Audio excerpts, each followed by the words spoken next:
some of you are probably wondering, what's the Coca-Cola guy doing talking about sustainability? And all I can say is that I've learned what to do and what not to do in my 30-year career in corporate. And now that I've set up this business based out of the US, I guess I can talk to you as somebody who's been there, done that, and can relate to some of these issues. So I'm going to first start with a small comparison. Human beings. There are 7 billion of us.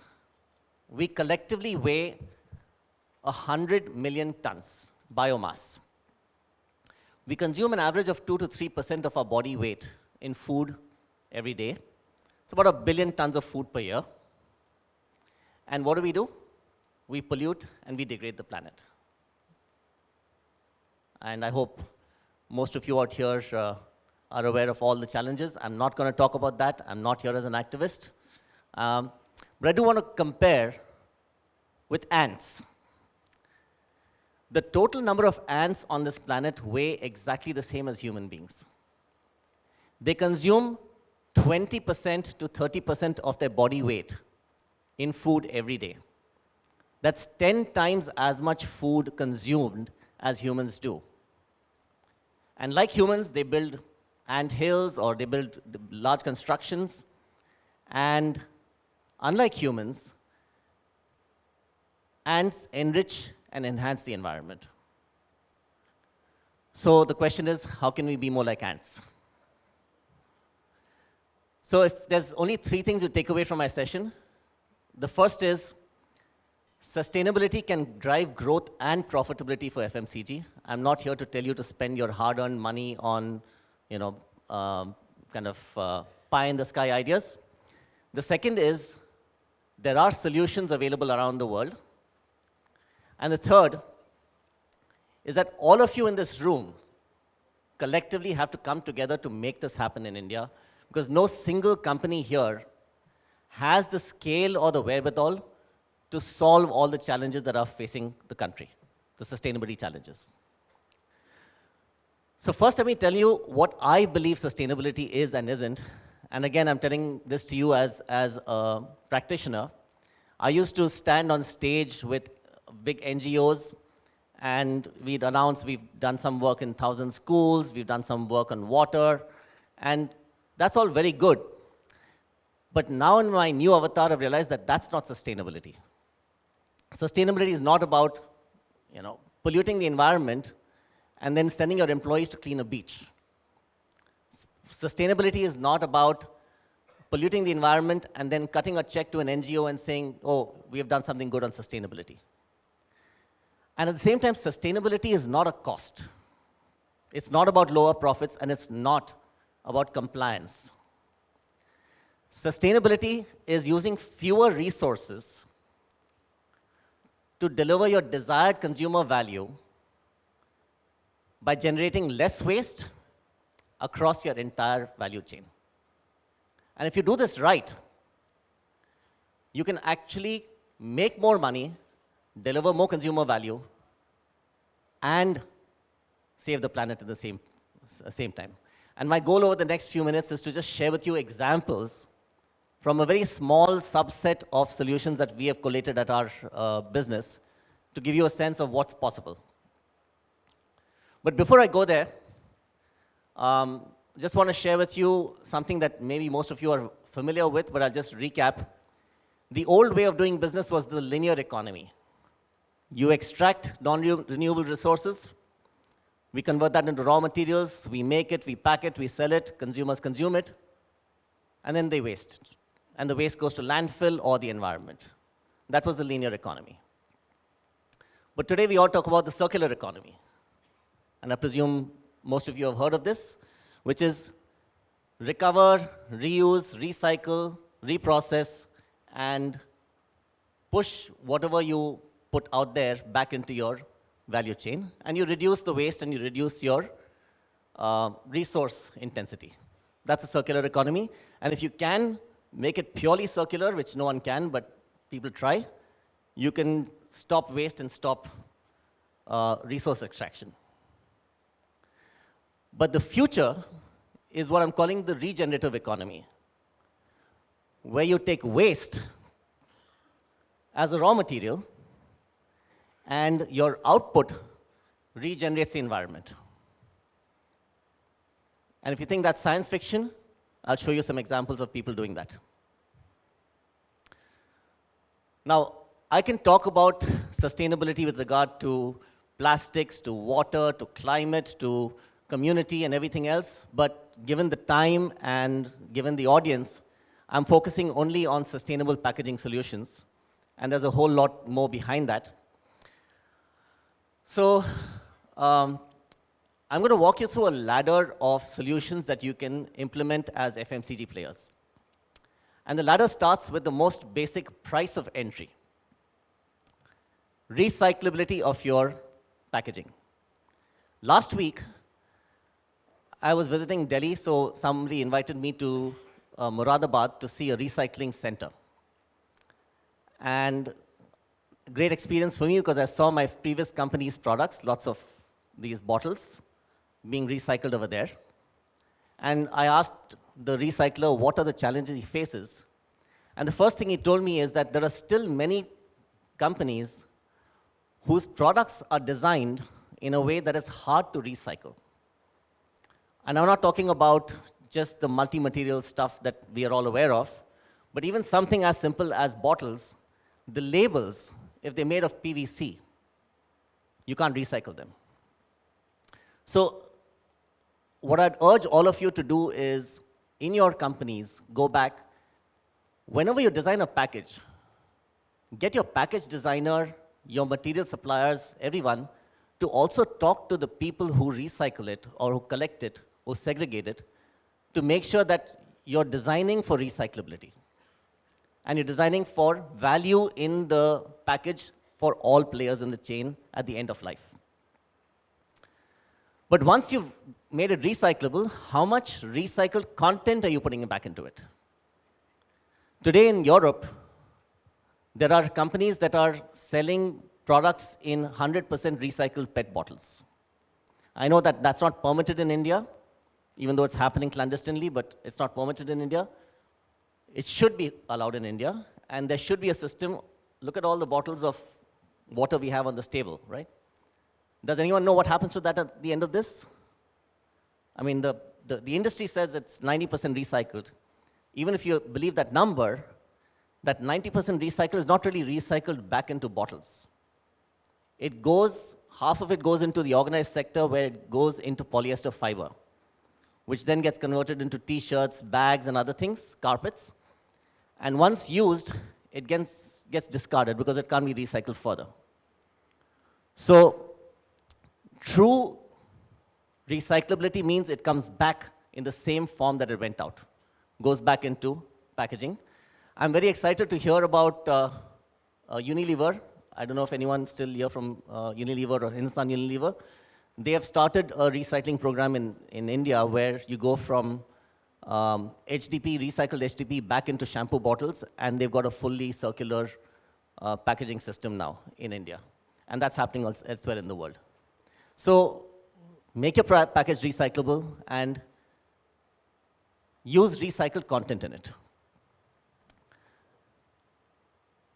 But if you think back to the past, those of you that are old enough to remember, we used to drink our soft drinks in glass bottles.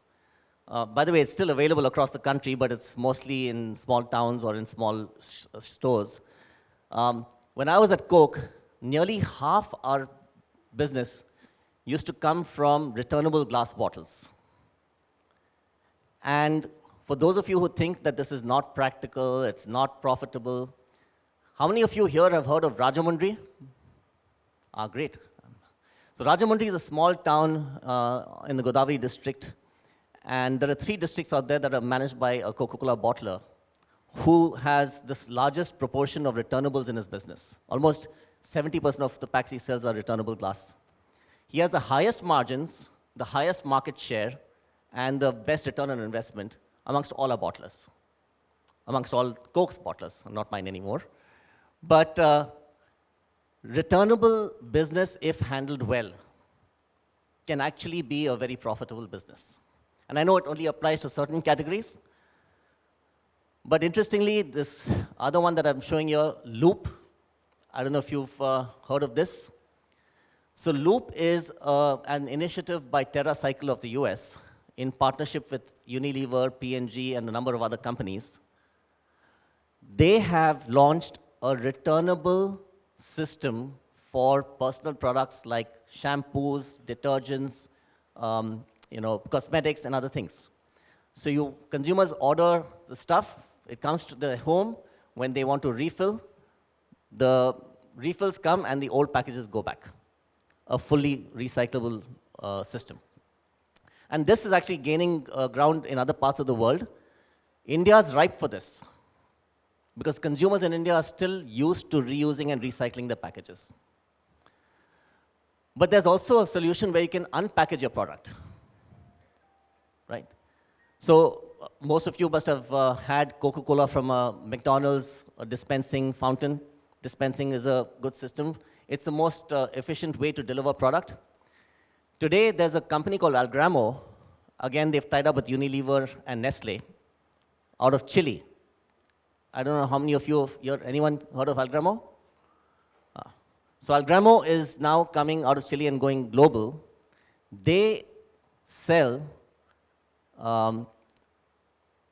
dispensed products of every kind at a 30% discount to Walmart.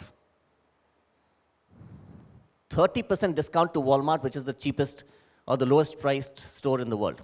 I don't know if Krish is here, but I know Krish is supposed to be here later. But so Algramo has come out with a system which they partner with the small kirana shops in Chile.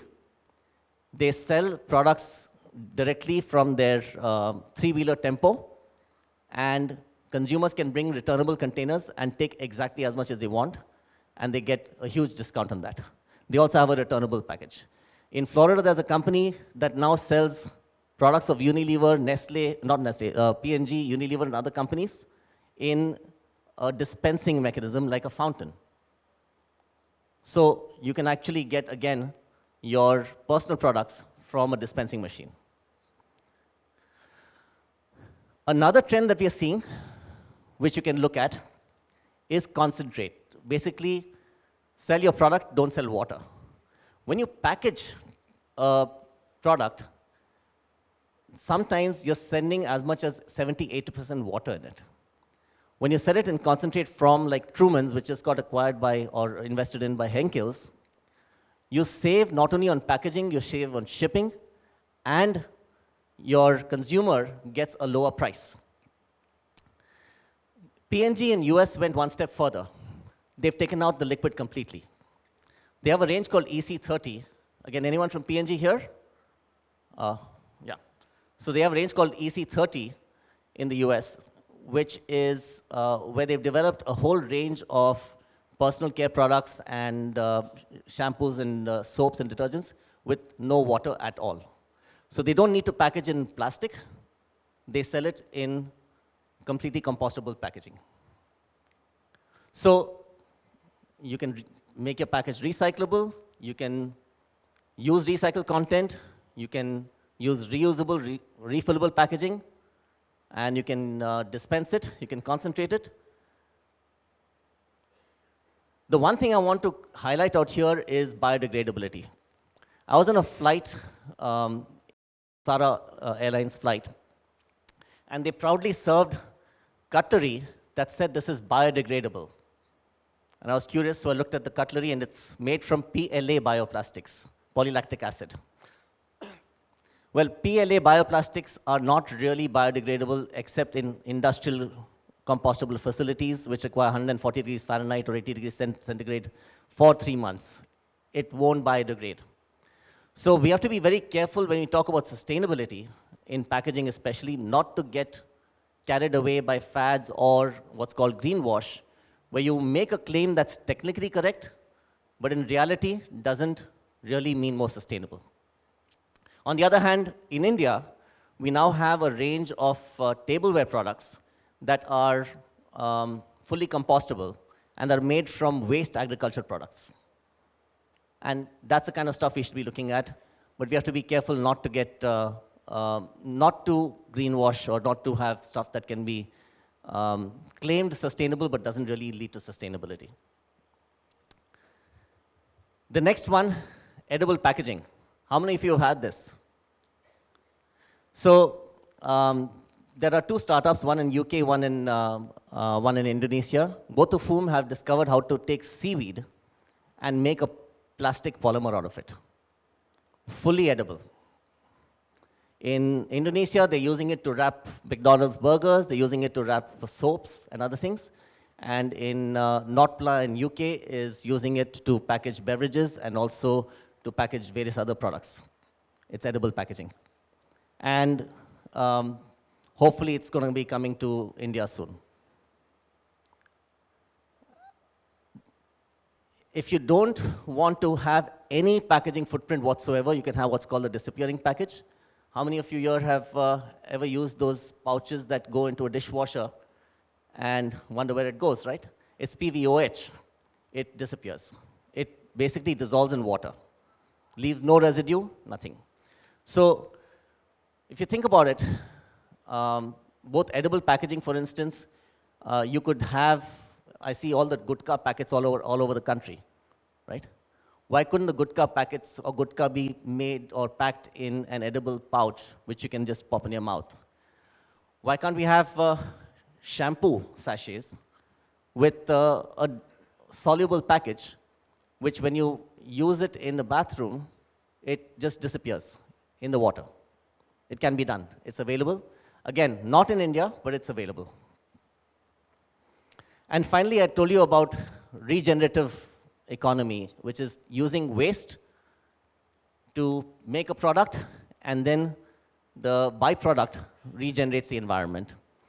So there's a company in Singapore called RWDC Industries. They make this bioplastic called PHA. They use waste cooking oil. There's another company that uses waste sugarcane bagasse. They use bacteria to create a bioplastic called PHA, and then they make plastics out of it. They've launched biodegradable straws. They're going to be launching cups and other things that are 100% biodegradable, compostable in the environment. If you discard them, they won't harm the environment. And at the same time, they use a waste product as a raw material. And they become food for bacteria and other creatures when they're discarded in the environment. Not that we're recommending you do that, but if it gets littered, it doesn't harm the environment. These are just an example of, we have over 1,000 solutions on our website, but the exciting thing is that entrepreneurs, there's a groundswell of innovations happening around the world, and entrepreneurs are coming up with solutions. That today, most of these, they may be at their infancy, but companies are finding smart ways to convert these technologies into solutions, which you can then actually make more money, offer lower cost to your consumer, and minimize your impact on the environment. So what should the way forward for FMCG in India be? The first is you have to collaborate. Right? None of these technologies will be a reality in India if Deepak is expected to be the only one to buy one of them, because you don't have the scale. You need scale, and to get scale, you need to have an industry standard. If the industry goes behind a specific polymer, or if the industry goes behind a specific package format, then suppliers will have the confidence to set up local manufacturing facilities in India, or local entrepreneurs will set up big facilities to grow their business. The other thing is collaboration across functions, across the value chain, across industry. And finally, I encourage the industry to also work with the government to support sensible policies with regard to packaging. Because if the industry doesn't take the lead and promote and support sensible policies with regard to packaging, the government, like I've seen in many other countries, will essentially pass knee-jerk regulations and bans, and we'll all be scrambling to find solutions that are not optimal. And examples of that sensible policies are, what are the standards for bioplastics, right? What are the standards for recyclable content in beverages? Why can't we allow recyclable PET in bottles? Okay, all those things are policies that encourage a circular economy and make sure that you don't end up with a lot of litter on the ground. So, in closing, all I'm going to say is you got to act now because the planet can't wait, and your consumers won't wait. Because the next generation of consumers, you all know this, Greta Thunberg over here. Well, Greta's started a movement that now has 100 million followers around the world. And they're all your consumers. And just as she's watching every government and berating them in the UN, your consumers are watching you. They're watching us. And they are going to hold us accountable for taking the lead on sustainability. So with that, I'll close my session.